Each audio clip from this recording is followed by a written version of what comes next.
Hello friends, मैं हूँ आपकी अर्चना। अपने चैनल पर आपका स्वागत और अभिनंदन करती हूँ। तो दोस्तों, आज मैं एक सुहाग गीत लेके आई हूँ। आप लोगों को कैसा लगता है कमेंट बॉक्स में ज़रूर बताइएगा और मेरे चैनल को सपोर्ट करिए, आगे बढ़ाइए। तो चलिए देर न करते हुए हम गाने पे आते हैं।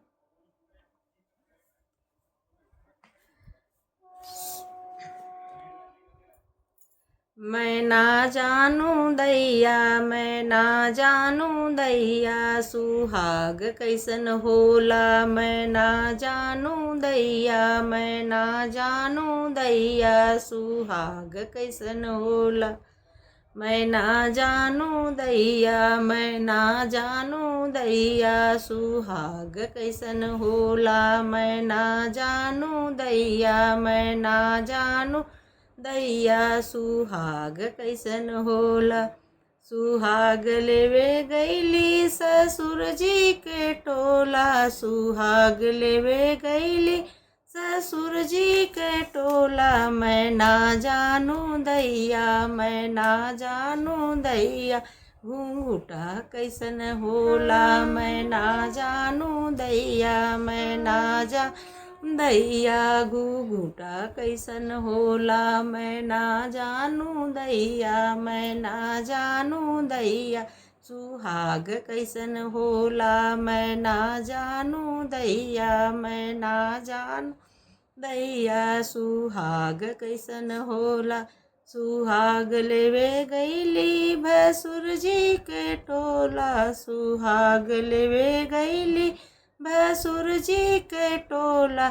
मैं ना जानूं दैया, मैं ना जानूं दैया, ई रैया कैसन होला। मैं ना जानूं दैया, मैं ना जानूं दैया, ई रैया कैसन होला। मैं ना जानूं दैया, मैं ना जानूं दैया, सुहाग कैसन होला। मैं ना जानूं दैया, मैं ना जानूं दैया, सुहाग कैसन होला। सुहाग लेवे गईली भसुर जी के टोला, सुहाग लेवे गईली देवर जी के टोला। सुहाग लेवे गईली देवर जी के टोला, सुहाग लेवे गईली देवर जी के टोला। मैं ना जानूं दैया, मैं ना जानूं दैया, मजाक कैसन होला। मैं ना जानूं दैया, मैं ना जानूं दैया, मजाक कैसन होला। मैं ना जान दैया, मैं ना जानूं दैया, सुहाग कैसन होला। मैं ना जानूं दैया, मैं ना जानूं दैया, सुहाग कैसन होला।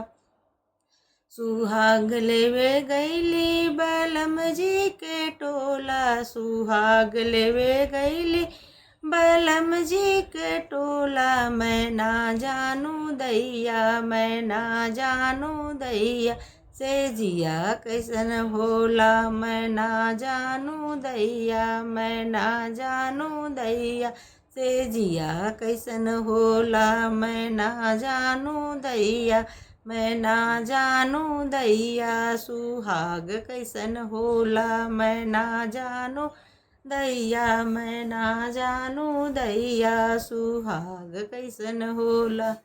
हेलो फ्रेंड्स, तो मेरा गाना आप लोगों को कैसा लगा कमेंट बॉक्स में अपनी राय ज़रूर दीजिएगा और मेरे गाने और मेरे चैनल को भर भर के अपना प्यार दीजिए और सपोर्ट करिए। मेरे चैनल को आगे बढ़ाइए। तो चलिए मिलते हैं किसी अगले वीडियो में।